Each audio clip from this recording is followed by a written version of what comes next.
Welcome everybody. We are into our second session. This is the corporate legal, moderated today by Rajdeep Lahiri. We'll just wait for Ms. Sudha Bhushan on continuing the topic international transactions, things that you should know in light of COVID-19 situation.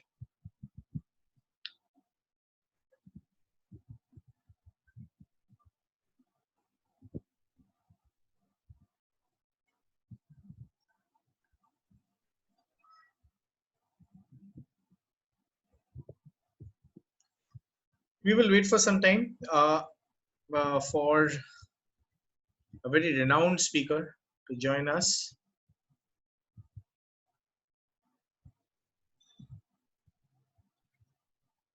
And we sincerely apologize for the inconvenience.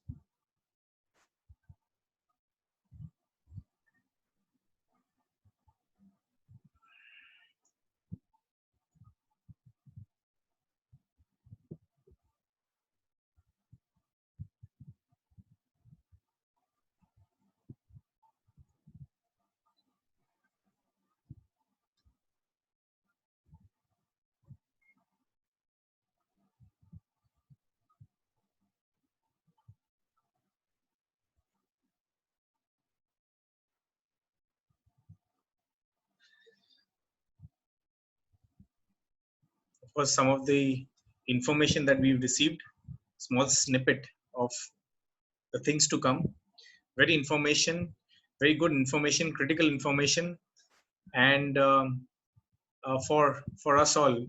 So I believe that we have advocates, we've got chartered accountants, cost accountants with us, and these information are really quite critical for you to really understand how this entire mechanism works. And really it starts from the fundamentals, right from the definitions, and all the other nitty-gritties that combined together forms various theories, which of course are now subject to interpretations and changes and amendments in light of the present COVID-19 situation, which of course is is extremely beautifully explained by Sudhaji. And Sudhaji is here. Sorry, ma'am, for the inconvenience. Yeah. So we were discussing about the present. Construction PE. We were discussing about the just. So we were sorry.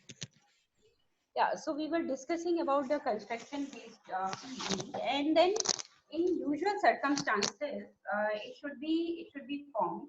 It should be formed because in all the treaties, it is that any changes, any interruption in the working side,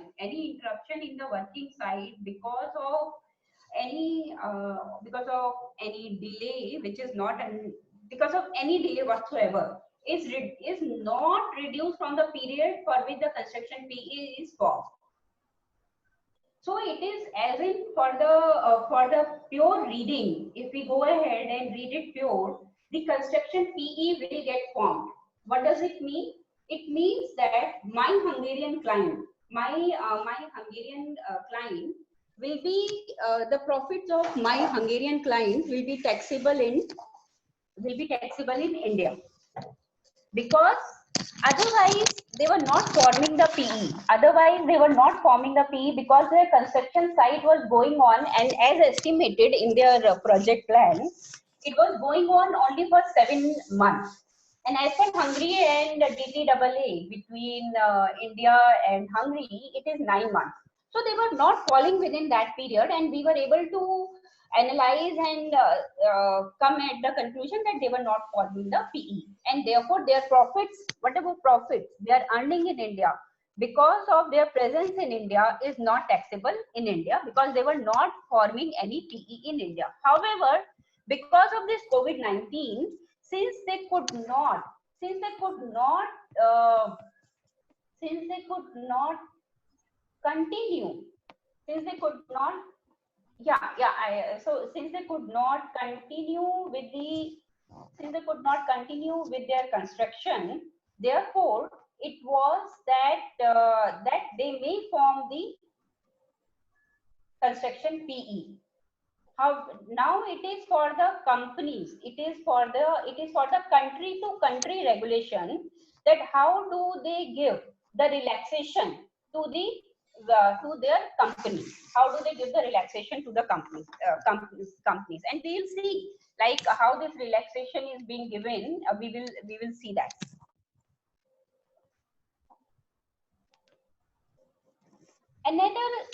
Another situation, another problem we can say, and another circumstantial problem that has come because of the COVID-19 is the change in the residential status of the company, change in the residential status of the company, and change in the residential status of the individual.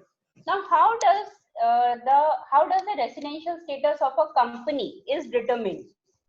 The residential status of the company is determined in India on the basis of place of effective management. Previously, and it is effective from 1st of April 2017, the manner of determination of residential status of the company is changed to place of effective management. Now, place of effective management, there are a lot of things to be considered while evaluating the place of effective management. However, one of the important things that that is considered is the majority meeting of board of directors.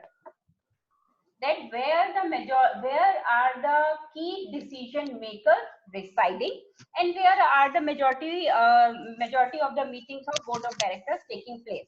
Now, because of this COVID crisis, it may arise that it may give concerns about a potential change in place of effective management of a company as a result of relocation, inability to travel of chief executive or other senior executives. Now, if someone, let's take my client's example only, that if someone from their office, and please forget that construction PE now, we are on the next, and we are on the next topic and next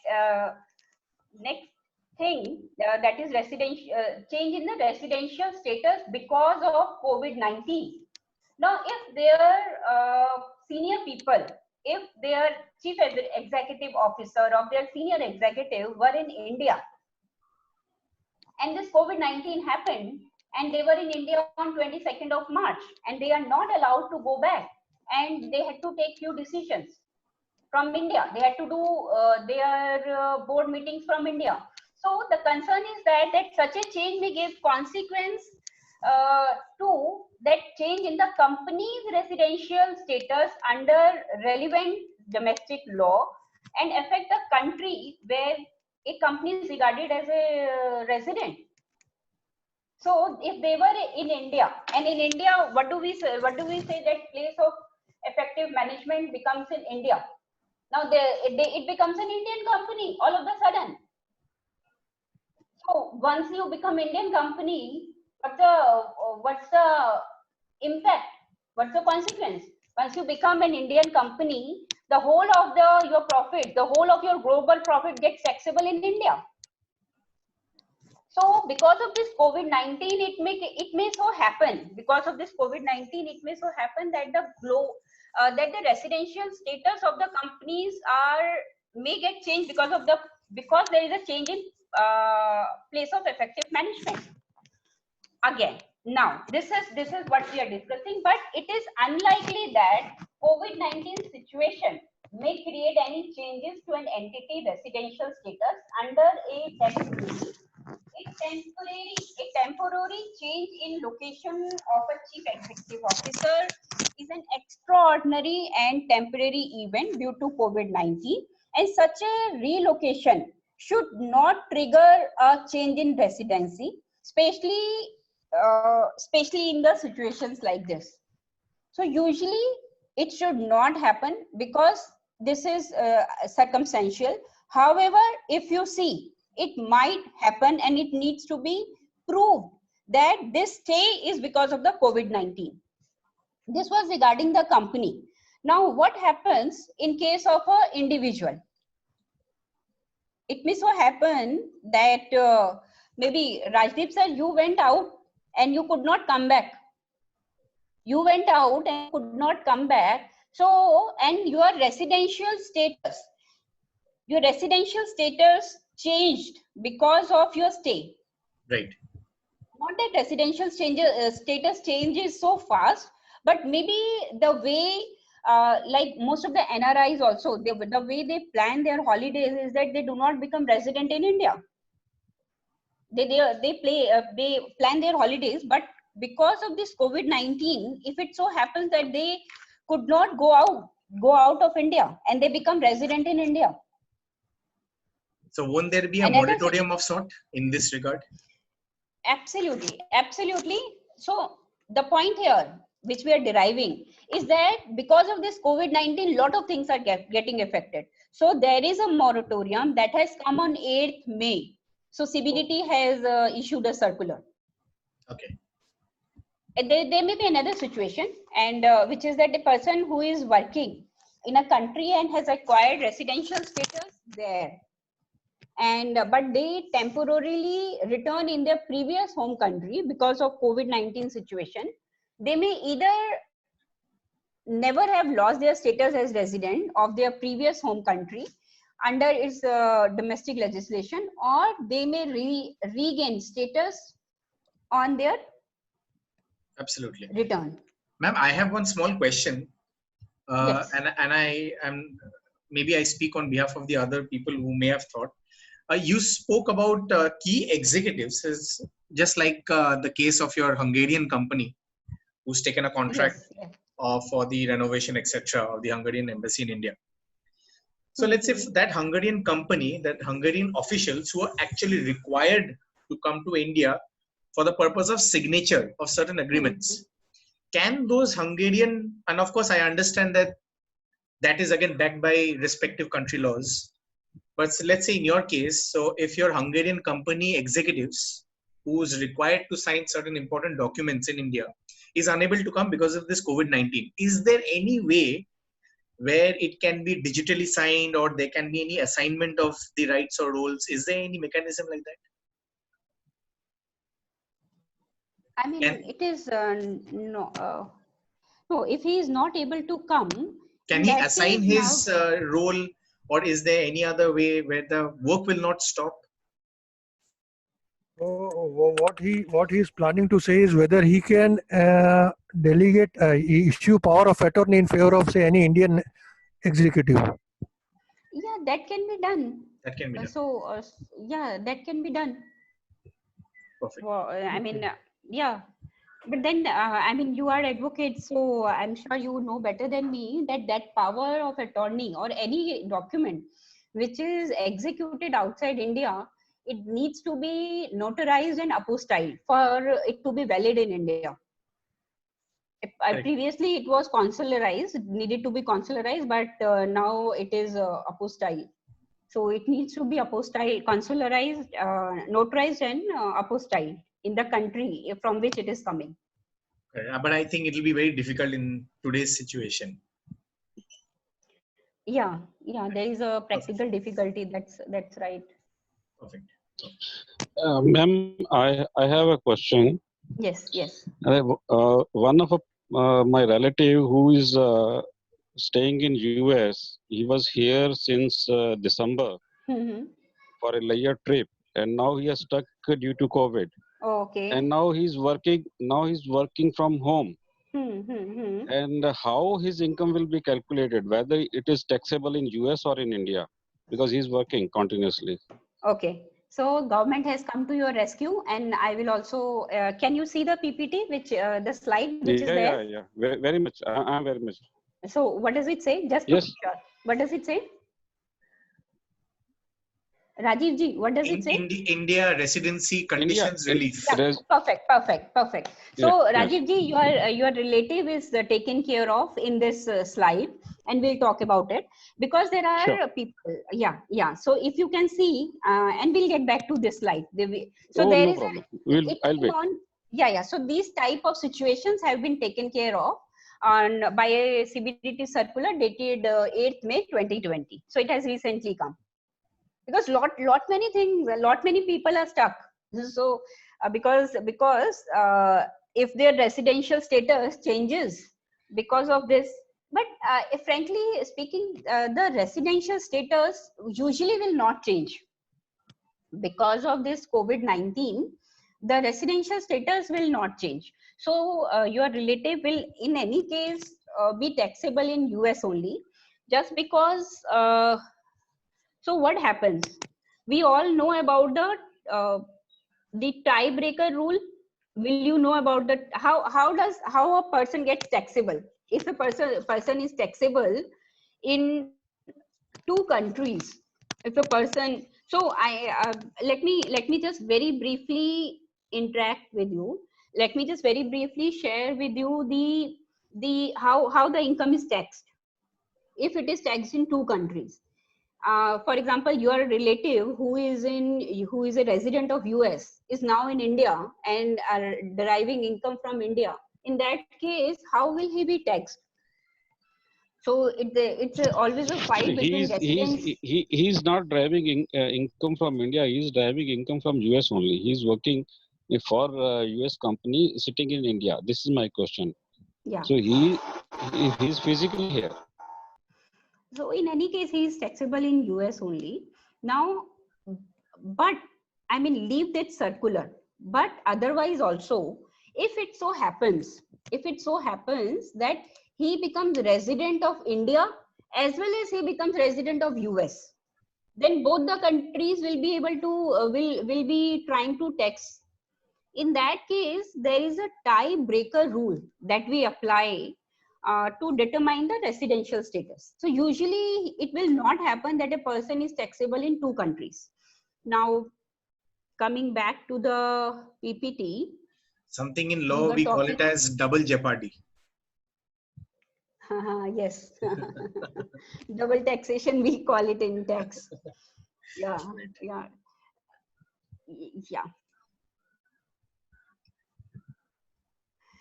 Okay, so Rajiv, we are going to come back to you.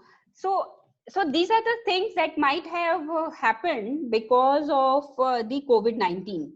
That residential status of the individuals are getting changed, the permanent establishment is getting formed, the place of effective management is getting changed. So there are various incentives that has various incentive you can say, or you can say the reform or because of COVID-19. So these are the, you can see here that these are the various things that are done by various countries.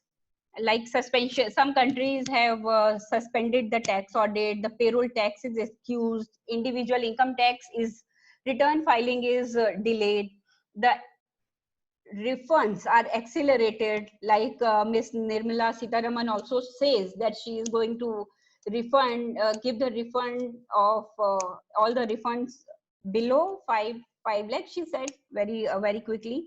Filing payment deadline extension, loss relief, PE and place of management. See here that few of the countries like Australia,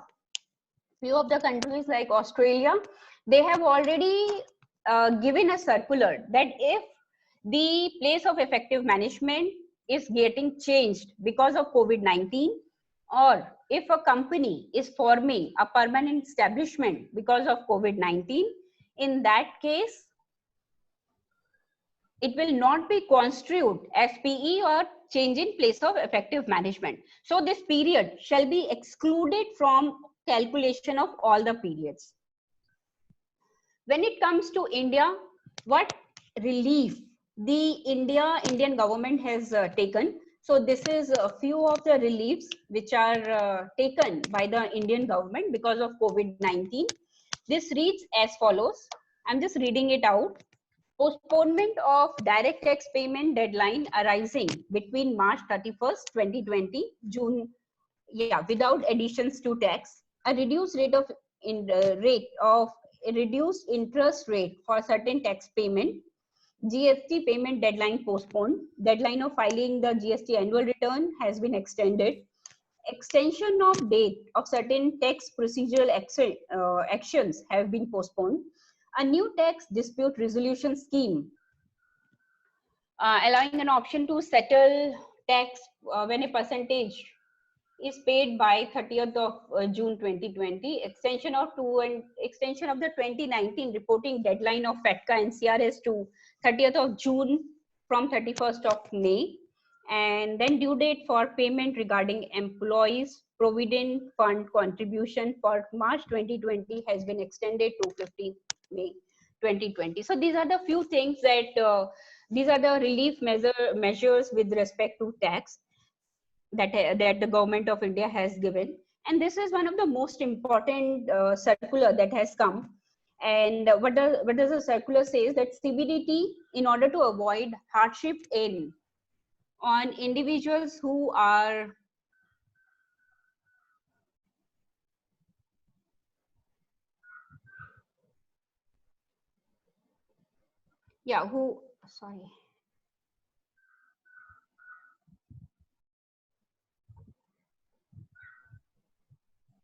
who are stranded in the countries has issued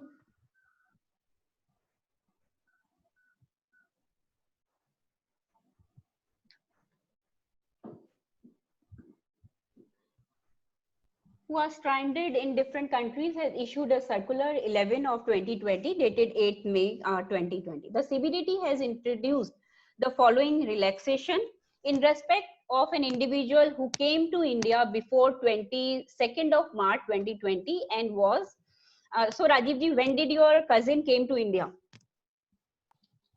He came to India in December. In December. Okay, but then because of COVID, he is not stranded, right? He was here for a two-month period of a layer trip. Okay, but okay. After that, He is not able. He's stuck here. Yeah, he's not good. Yeah. So he is unable to leave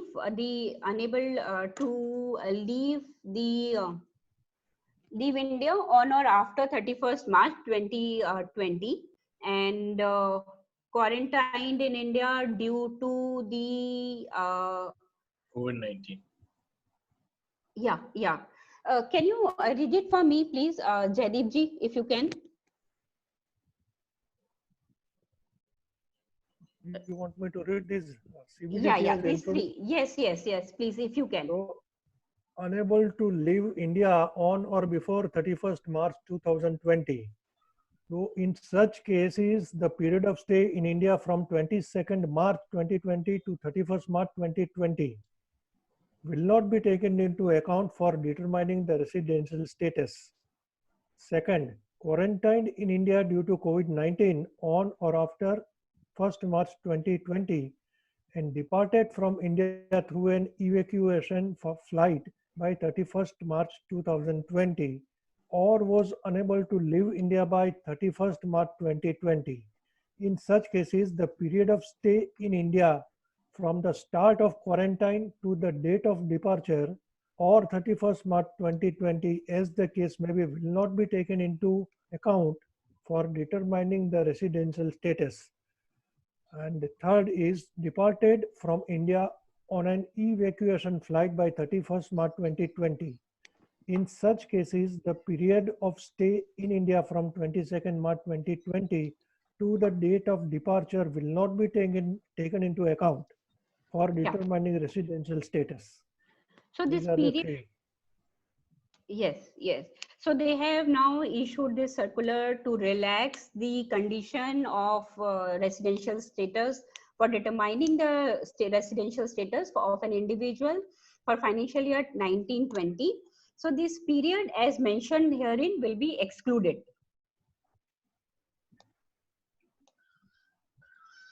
Perfect. Okay. Yeah. And in any case, Rajiv ji, in any case, I don't think so that his income is going to be taxable in India. His income will remain taxable in US, because even if he will make a he becomes a resident of India, and he is also the resident of US. In that case, we'll have to follow the tiebreaker rule under Article 4 of India-US Treaty, and in which it should fall that he is a tax resident of US only. So that ways it should be easier. So this was regarding the tax. I mean, because of the COVID-19, what changes? What is the impact on international tax that may happen? We saw the permanent establishment, how it might get formed and might not get formed. The residential status of the company, the POEM, place of effective management, how does it get changed because of inability of travel or as a result of relocation of the chief executive officers of the companies.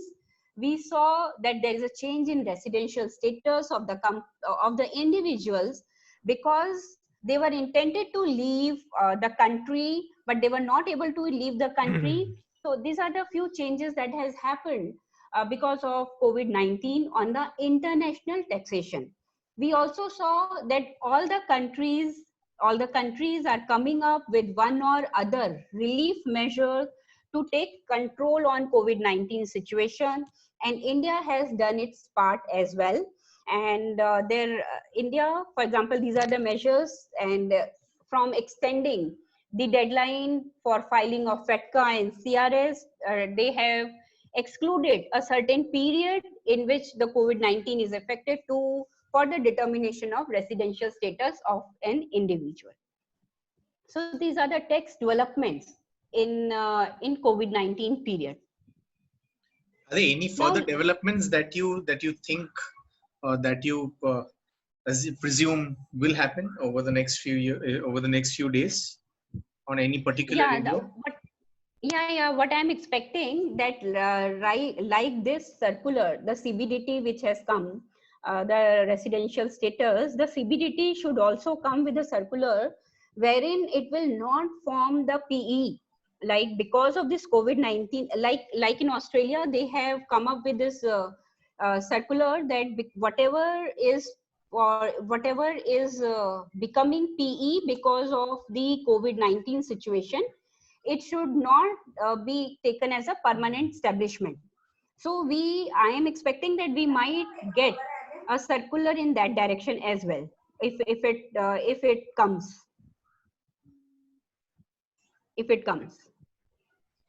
Perfect. So that we are expecting. Right. Yeah.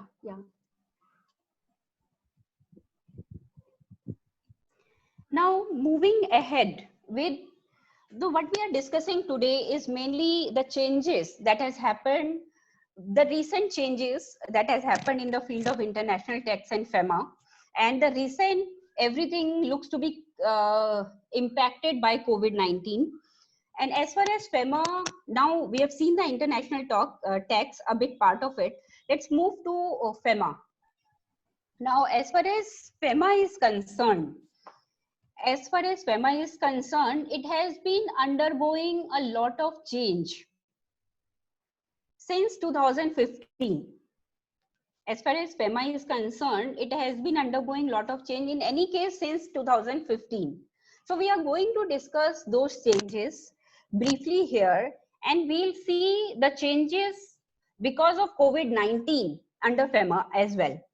The recent development that has happened in Indian FDI policy and a Foreign Exchange Management Act, read with its rules and regulation because of the present situation of COVID-19.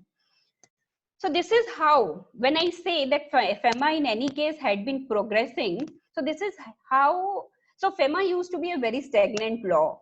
I mean, hardly, not the stagnant in case of rules and regulation, but stagnant as far as the international, as far as act is concerned. However, in 2015, there was a change that happened in FEMA Act. Through Finance Act 2015, there was an insertion of Section 2, Section 6, subsection 2A, which gave the power to the central government to prescribe in consultation with RBI any class or classes of capital account transaction not involving debt instrument which are permissible, the limit up to which foreign exchange shall be admissible for such transactions and any condition which may be placed on such transactions. Now, before I get into more detail of it, let me devote 5 minutes on FEMA, how it is structured and what exactly are we talking here. Just 5 minutes we will devote.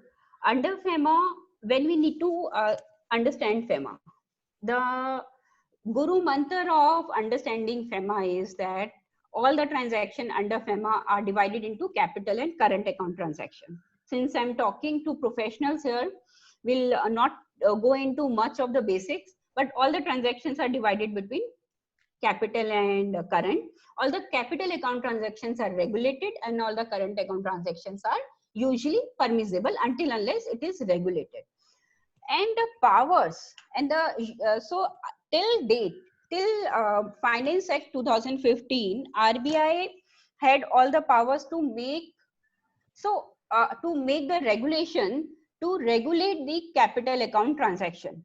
As per Finance Act 2015, there were certain sections, that is section 139, 143 and 144 of the Finance Act 2015.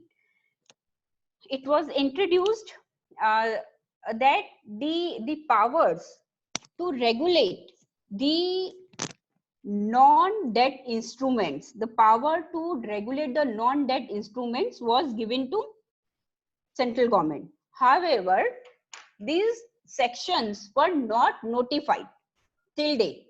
So is everyone with me what I'm trying, and why I've taken this 5 minutes? Because going forward it becomes very important for us to understand what we are talking about. What I spoke right now, that under FEMA all the transactions are divided into capital account and current account transaction. After that I spoke that in 2015 by Finance Act 2015 the FEMA was amended to the effect that section 6(2)(a) was inserted, which gave power to a central government to regulate the non-debt instruments.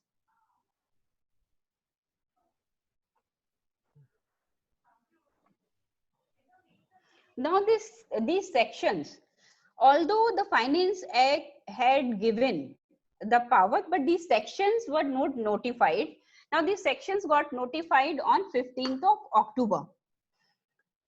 The sections of Finance Act got notified on 15th of October. On 17th of October, the central government came with the regulation, came with the rules, came with the central government came with the rules, which was as follows. Foreign Exchange Management Non-Debt Instrument Rules 2019. The central government came with the October 2019, superseding the present erstwhile Foreign Exchange Management TISPRO regulation plus Foreign Exchange Management Acquisition and Transfer of Immovable Property Regulation 2018. Can you see here that central government has the authority to make rules and RBI has the authority to make regulation. So central government made the rules to supersede the erstwhile Foreign Exchange Management Transfer or issue of security by a person resident outside India. After that, the RBI also notified the RBI notified the Foreign Exchange Management Debt Instrument Regulation 2019. The central government has now further notified the Foreign Exchange Management Debt Instrument Amendment Rules 2019.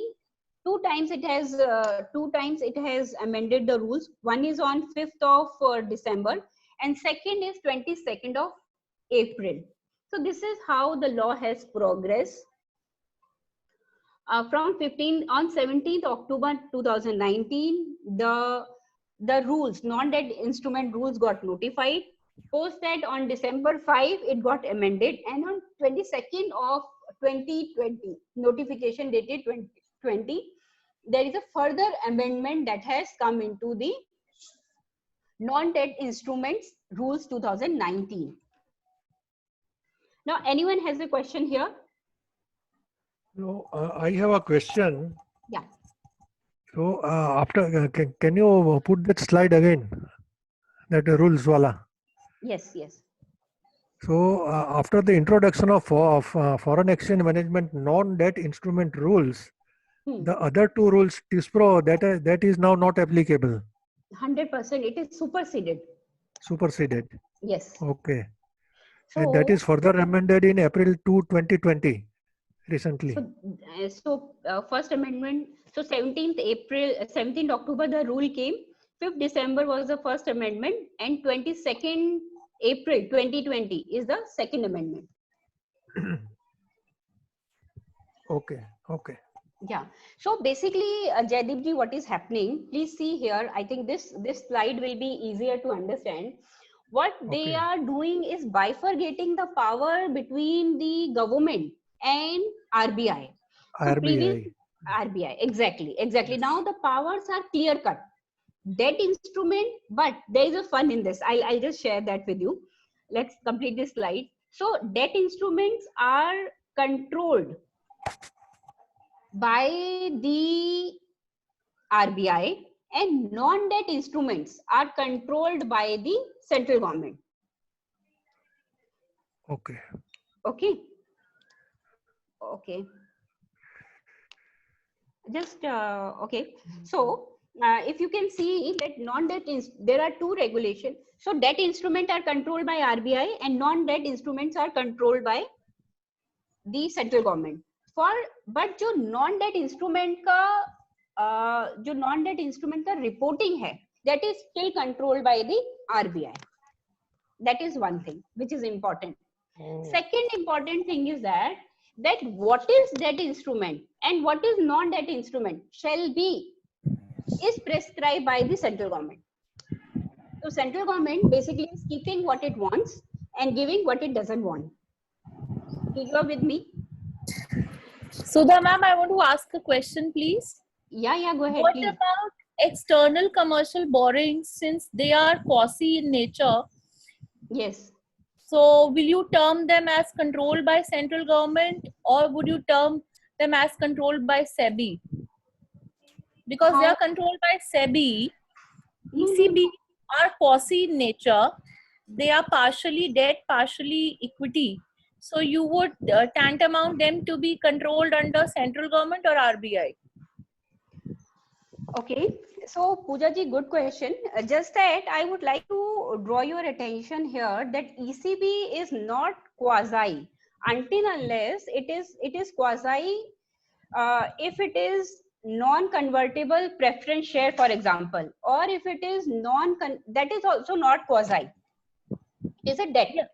It is not quasi debt. It is debt.